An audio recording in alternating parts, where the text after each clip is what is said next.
For some of you, I see lots of young faces, and I'm very happy to see lots of young people.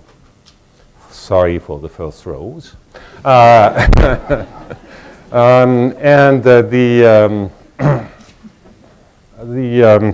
point is that some may worry, and they should, but some may worry that they don't know enough mathematics. Okay? No one knows enough mathematics. In fact, no one knows any mathematics. Let me make the demonstration of this claim. One of my favorite heroes is John von Neumann. Like many, many applied mathematicians, there is John von Neumann and the others. Von Neumann, well, maybe for the young people, you may not be aware what kind of monster he was, but this is a guy who started in algebra and questions in logic, and then invented one formulation of quantum mechanics, invented game theory, was working as a scientific advisor with the US Air Force, and started working in fluid mechanics, in climate dynamics, in fluid mechanics and gas dynamics, recognized the incredible difficulties that were associated with gas dynamics and fluid mechanics, and just invented computers in order to make computations. So when I say invented computers, that's a little bit too fast. But he certainly synthesized the logic which is still being used in modern computers. So that's von Neumann, and quite a few other things. So von Neumann, at the end of the years 1920s, was being asked, how much mathematics do you know? And von Neumann would always answer immediately any question. Well, first he had a mind which was probably working a little bit faster than the others, but also he had thought about the questions, about all possible questions in advance. So his immediate answer was 28%. Okay?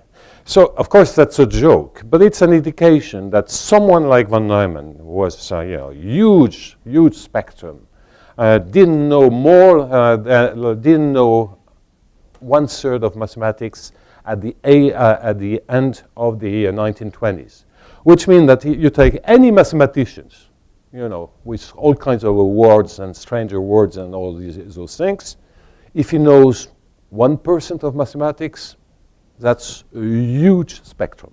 Okay, so end of the proof of my statement. No one knows any mathematics, so you can relax.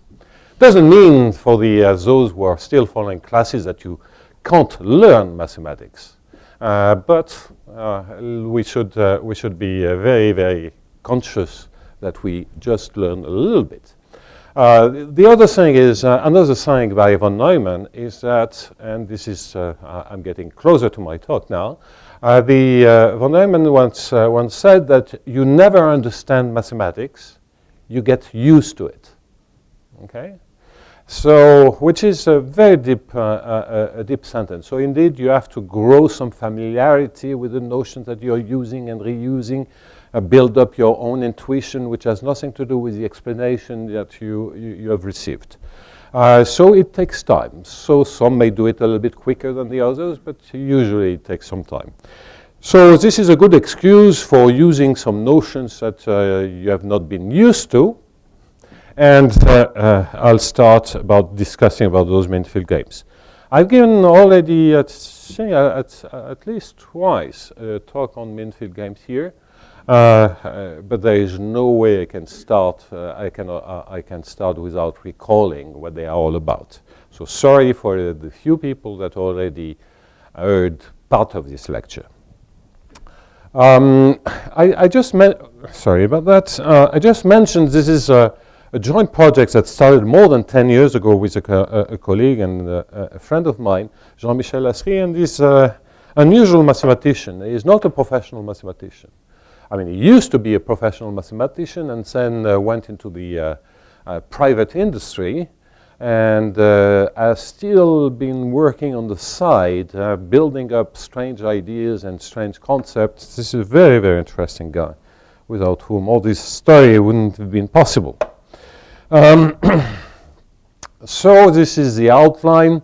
Introduction, a really simple example, a general structure, and the three-part of your case, that's going to be tough mathematically. So if you need to catch up on your sleep, that's going to be a good time to sleep.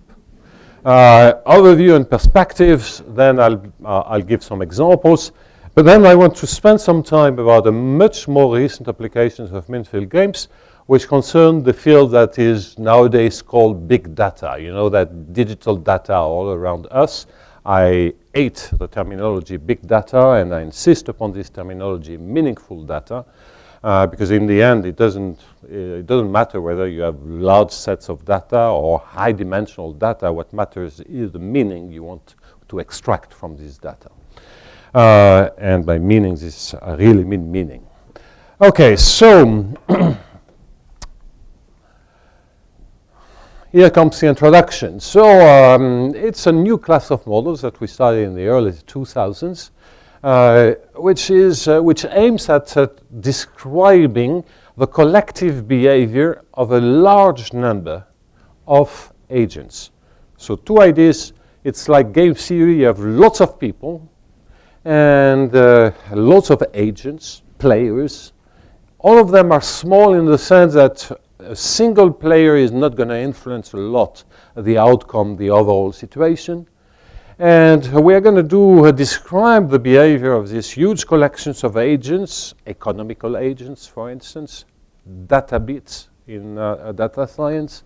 Those agents, we are going to look at them in an average sense.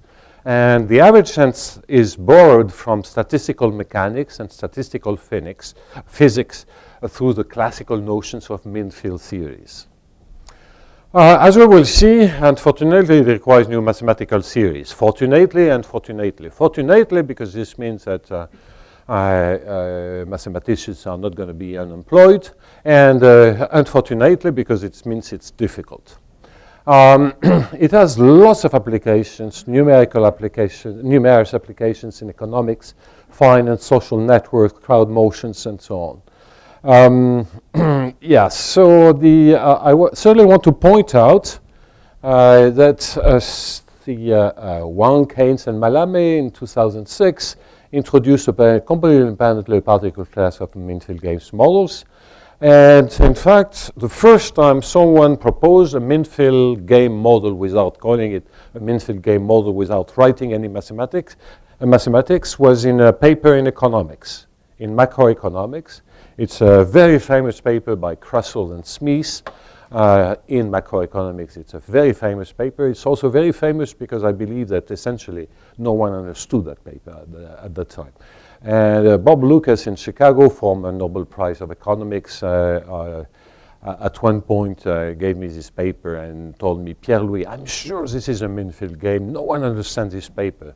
Can you just explain to us what's in this paper? Indeed, it's a perfect example of a min-field games, and indeed we now have a paper which explains this kind of magic that they were using at that time, Krussell Smith. And this paper involved Benjamin Moll, who is a former student of an economics guy, a former student of Bob Lucas, and he's now professor in Princeton. It's a research community in expansion. I would say that last year there were 4 international workshops on min-field games. Doesn't prove much because you have so many workshops, but anyway, still a sign of some activity. It's a research community in mathematics, economics, finance, also in some aspects of computer science, communication networks, and so on. I want to point out that, for instance, min-field games are being taught in graduate classes in economics in Princeton, just to give an example that, which for me is completely incredible because it seems so hard mathematically, but anyway, that's the case. There are, of course, written references, but I want to point out, especially to the young crowd or to the old crowd for different reasons, that if you want to have a more detailed presentation of what we are doing in that field, you can download my courses at Collège de France, which are videotaped in a very professional way. So this is really something that you can use to work. And of course, this is 4 times 18 hours of mathematics. bottom line is that I really recommend downloading this if you have trouble sleeping. 5 minutes of any of those tapes, and I guarantee sleep. Maybe with nightmares, but at least sleep. Okay. As I mentioned, it's a combination of mean field theories, which are classical in physics and mechanics, and the notion of Nash equilibria in game theory. I will have to remind you what are Nash equilibria. So you can see that those Nash equilibria are really for continuous small players. I'll explain this in a minute. Let me emphasize this fact, because that's a critique that can be made on this type of model, is that what we really assume, in addition to the fact that one, there are lots of players, two, each player is small comparatively to the crowd. The third assumption, and that's it, is that it's a rational player, which means that it tries to minimize. I mean, economists and finance people always maximize. Mathematicians are always minimize. So just change the sign. It's the same operation. So they are trying to optimize, to control a criterion that depends on the others. That's the game theory part of it. So rational, in my sense, doesn't mean any kind of philosophical, it doesn't have any kind of philosophical meaning. It just means that it tries to optimize something. It's unfortunately a huge class of models for reasons which are quite obvious, is that agents tend to choose, and when they lose their ability to choose, they become particles. And in fact, you should have, as particular cases, just forbidding them to choose, and they become particles, and you should recover lots of classical models in mechanics and physics.